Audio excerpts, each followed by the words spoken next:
बच्चों जिस तरह से आप लोगों की एक डिमांड थी, अब बच्चे कह रहे थे, मैंने आपसे कमेंट में कहा था कि आप बताइएगा हमें कि चित्रकला का जो पार्ट 2 है यानी प्राविधिक कला, तो प्राविधिक कला की आपने डिमांड की है तो हम उसको सॉल्व कर लेते हैं बेटा।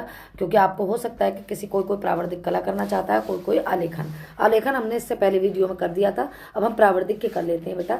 ज़्यादा देर ना करते हुए हम कर देते हैं। क्वेश्चन नंबर 1 क्या कह रहा है, निम्न में से कौन सा आकार, निम्न में से कौन सा आकार त्रिभुज कार है, बताइए बेटा। मैंने पिछले वीडियो में बताया था आलेखन में बेटा ये होता है जिसकी तीनों भुजाएं होती हैं और तीनों भुजाएं बराबर आएंगी।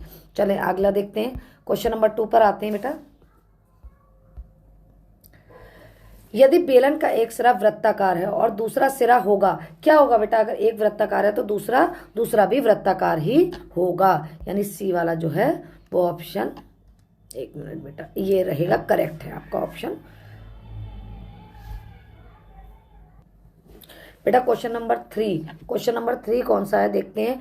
घन में कुल कितने फलक होते हैं, घन में कुल कितने फलक होते हैं बेटा। इसका देखिए 2, 4, 6 या 8, बेटा इसमें 6 होगा। इसका करेक्ट ऑप्शन जो है वो सी होने वाला है, जो आंसर है सी होगा। देखिए अगला ये क्वेश्चन नंबर 4 में क्या है बेटा, वर्ग का प्रत्येक कोण कितने अंश का होता है, वर्ग का प्रत्येक कोण कितने अंश का होगा बेटा, 90 का होगा। देखिए वर्ग की चारों भुजाएं बराबर होंगी, जब आप बनाएंगे तो 90 डिग्री निकल कर आएगा। क्वेश्चन 5 पर आ जाते हैं।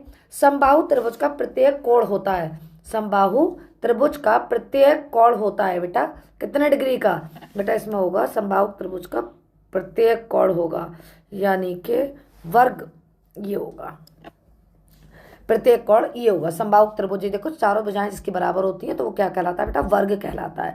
अगले पेज पर आ जाते हैं, यानी कि क्वेश्चन नंबर 7, ये प्राविधिक कला करा रहे हैं बेटा हम आपकी।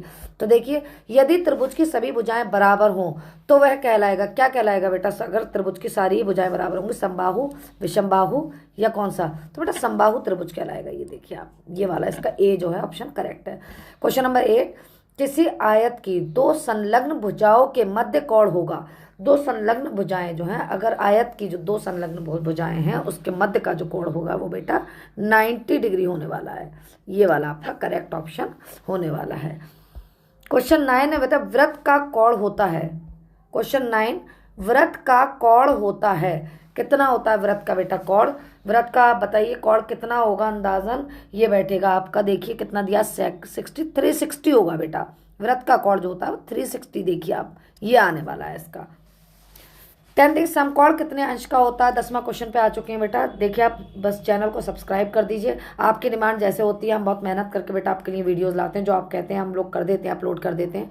प्लीज़ अब चैनल को सब्सक्राइब करिए, वीडियो को लाइक करिए और चैनल को फॉलो करते चलिए ज़रूर।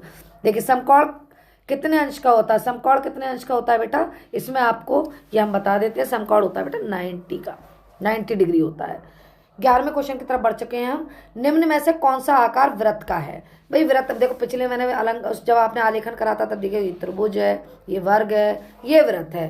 तो गोल गोल जो होता है ना ये वृत्त होता है ना, तो ये वृत्त है या गोला कहेंगे, इधर आयत आ गया था। अगला देखिए 12वें प्रश्न पे आ चुके हैं। जिस त्रिभुज की तीनों भुजाएं असमान हो, मतलब बराबर ना हो, और क्या कहलाता है, क्या कहलाएगा बेटा, वो कौन सा त्रिभुज कहलाएगा, समबाहु, विषमबाहु या फिर समद्विबाहु, या इनमें से कोई, तो विषमबाहु होगा यानी कि बराबर नहीं है। 13वां देखते हैं। प्रिज्म में कुल कितने रंग होते हैं, प्रिज्म में कुल कितने रंग होते हैं, 4, 5, 6 या 7, कितने होंगे बेटा, इसमें 7 होंगे। करेक्ट ऑप्शन जो है डी है। क्वेश्चन नंबर 14 की तरफ हम चलते हैं। 14 क्या कह रहा है बेटा, 14 नंबर कह रहा है 8 रंगों का रंग चक्र किसने प्रस्तुत किया था बेटा। ये देखिए आपको याद होगा ऑस्टवाल्ड का, ये मुझे बड़ा अच्छे से याद है, ऑस्टवाल्ड का जो जिसको कलर चक्र कहते हैं ना, उसमें 8 रंग है, तो इसलिए ऑस्टवाल्ड ने इसको प्रस्तुत किया था। 15वां देखिए, व्रत की सीमा रेखा को निश्चित करने के लिए करने वाली रेखा को क्या कहते हैं, जब व्रत की रेखा है उसको निश्चित करने वाली रेखा को क्या कहते हैं बेटा, उसको क्या कहेंगे, परिधि, व्यास या त्रिज्या, बेटा परिधि कहेंगे इसको। ये देखिए आप, इसका बी ऑप्शन सही है। 16वें की तरफ आ जाते हैं बेटा। 16वां क्या है, निम्न में से वर्ग का आकार, अरे अभी 2-3 बार बता चुकी हूँ बेटा, जिसकी सभी भुजाएं बराबर हो वर्ग कहलाता है, यानी बी वाला बिल्कुल सही है, सोचो मत।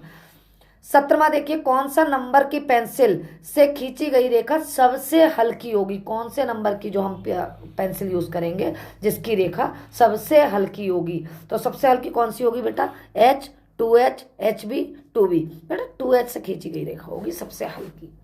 58वां, चाप किसका आंशिक भाग कहलाता है? चाप जो है वो किसका आंशिक भाग कहलाता है? आयत, वृत्त, त्रिभुज या वर्ग? बेटा वृत्त का होगा। 19वां, घन के प्रत्येक फलक का आकार होता है। घन के प्रत्येक फलक का आकार होता है बेटा कैसा होता है? आयताकार, वर्गाकार, वृत्ताकार या इनमें से कोई नहीं, वर्गाकार होता है बेटा। 20वें की तरफ पढ़ रहे हैं बेटा अब हम। 20वां क्या कह रहा है? एक समषटभुज का प्रत्येक आंतरिक कोण होता है, कितना होता है ये पूछना चाह रहे हैं। तो 20वें का बेटा इसका 120 होता है, यानी कि बी वाला जो ऑप्शन है वो करेक्ट हो गया। चलें अब आते हैं डिटेल वीडियो पर और हम आगे पढ़ते हैं कि क्या क्या आपका बनाने के लिए आया है या क्या क्या क्वेश्चंस आए हैं वो आपके लिए दिखा देते हैं। बेटा खंड का हमने कर लिया, यानी पार्ट ए हम कंप्लीट कर चुके हैं। खंड खा अब हम करने वाले हैं, जिसमें 3 है। 3 में से कोई भी एक करना है बेटा, चाहे तो आलेखन कर लो, चाहे प्रावर्धिक कर लो, चाहे एक नेचुरल आता है, प्राकृतिक दृश्य चित्रण भी कर सकते हैं।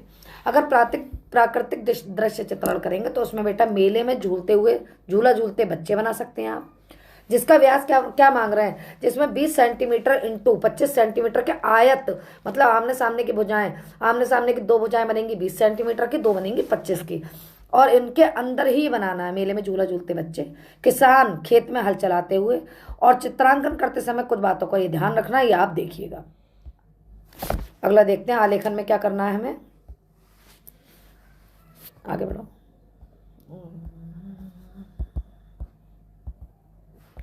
आलेखन में देखिए बेटा, आलेखन में या अगर वो वाला नहीं करना चाहते हैं, भैया नहीं समझ में आ रहा तो ये वाला कर दीजिए, प्राकृतिक वाला समझ में नहीं आ रहा तो आलेखन अगर करेंगे तो क्या करेंगे? 18 सेंटीमीटर के भुजा वाले वर्ग में एक आकर्षक आलेखन की रचना करें। देखो 18 सेंटीमीटर भुजा वर्ग की मतलब अभी मैम ने बताया था आपको, चारों भुजाएं बराबर, यानी 4 भुजाएं 18 सेंटीमीटर की आप काट कर उसमें आलेखन बनाएंगे। उनमें क्या क्या बनाना है? कमल पुष्प यानी कमल का फूल, पत्तियां बननी है उसकी, कली बननी है, वह हंस के साथ एक हंस बनाकर उसमें कमल फूल मतलब कमल का फूल, पत्ती और कली बनाकर और उसमें हंस बनाकर, और किन्हीं 3 जल रंगों का उपयोग करना है। बस ये आ गया इसमें। अगला दिखा देते हैं आपको हम, प्रावर्धिक का भी लास्ट क्वेश्चन दिखा देते हैं। प्रावर्धिक अगर करना चाहते हैं आप तो प्रावर्धिक में क्या करेंगे? 2 क्वेश्चन दिए हुए इन्होंने, आ और बा, मतलब 2 भाग में इन्होंने बांट दिया है, तो दोनों दिखा देते हैं। क्वेश्चन आपको हल क्या करना है? 2 आ वाला क्या है? 2.5 सेंटीमीटर त्रिज्या के वृत्त आ पर स्पर्श रेखाएं खींचिए जो 40 डिग्री कोण पर मिले। भाई 40 डिग्री कोण पर मिले ऐसी रेखाएं खींचकर भाई दिखा दीजिए इन्हें। और बा क्या है बेटा? जो कि 10 नंबर में है, 3 सेंटीमीटर त्रिज्या के दिए हुए एक वृत्त का का के भीतर 2 समान वृत्त चा और जा खींचिए।